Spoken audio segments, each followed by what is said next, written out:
प्रदेश विधानसभा के मानसून सत्र के आखिरी दिन आज सदन की कार्यवाही 11 बजे शुरू हुई। इस दौरान विपक्ष ने कांगड़ा कोऑपरेटिव बैंक से महिला मंडलों को धनराशि जारी करने को लेकर जमकर हंगामा किया। नेता प्रतिपक्ष जयराम ठाकुर ने कहा कि सदन के इतिहास में पहली बार कार्यसूची से विपक्ष के सवाल हटाए गए हैं।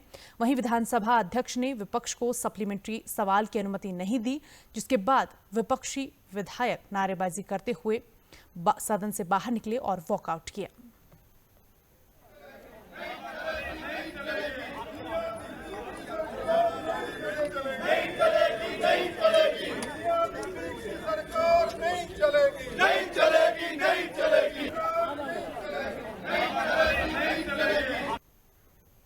जयराम ठाकुर ने कहा कि कांगड़ा बैंक से धनराशि वितरण को लेकर सरकार से जो सवाल किया गया उस पर सरकार ने जानकारी छिपाने की कोशिश की है। उन्होंने आरोप लगाया कि कांगड़ा बैंक से देहरा उपचुनाव के दौरान 66 महिला मंडलों को 50-50 हजार रुपए की राशि जारी की गई है और ये आचार संहिता का उल्लंघन है।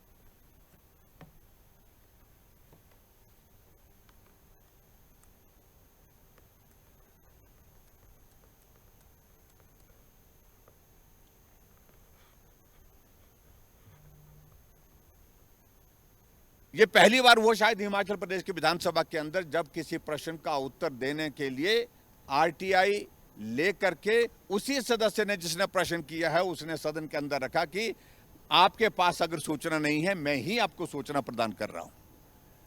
आज जब हम उस प्रश्न पर जब पूछ रहे थे तो यही बताया गया कि सूचना एकत्रित की जा रही है। जब हमने कहा कि सूचना दे दी गई है तो विधानसभा अध्यक्ष महोदय जी से हमने निवेदन किया कि हमें इस पर सप्लीमेंट्री करने का अधिकार है। जब आपने स्वीकार कर लिया कि उत्तर ये आरटीआई के माध्यम से आया है, ये उत्तर सरकार का, ये उत्तर है एक तरह का, लेकिन इजाजत नहीं दी गई और हमें उसमें रोका गया। जयराम ठाकुर ने कहा कि कांग्रेस पार्टी आजकल देश भर में वोट चोरी का ढिंडोरा पीट रही है, जबकि देहरा का उपचुनाव कांग्रेस की वोट चोरी का सबसे बड़ा उदाहरण है। जयराम ठाकुर ने प्रदेश सरकार पर भ्रष्टाचार को संरक्षण देने का भी आरोप लगाया है। जो कांग्रेस पार्टी पूरे देश भर में वोट चोर का आजकल नारा लगा रही है, इससे बड़ा उदाहरण देखने को वोट चोरी का नहीं मिल सकता है। जब विधानसभा का उपचुनाव देहरा विधानसभा क्षेत्र में हो रहा था और वहां पर मुख्यमंत्री की धर्मपत्नी चुनाव लड़ रही थी, उस वक्त वहां पर आचार संहिता के दौरान 66 महिला मंडलों को 50-50 हजार रुपए उनके खाते में डाले गए, जो कि आचार संहिता का उल्लंघन है, मॉडल कोड ऑफ कंडक्ट का जो है वायलेशन है।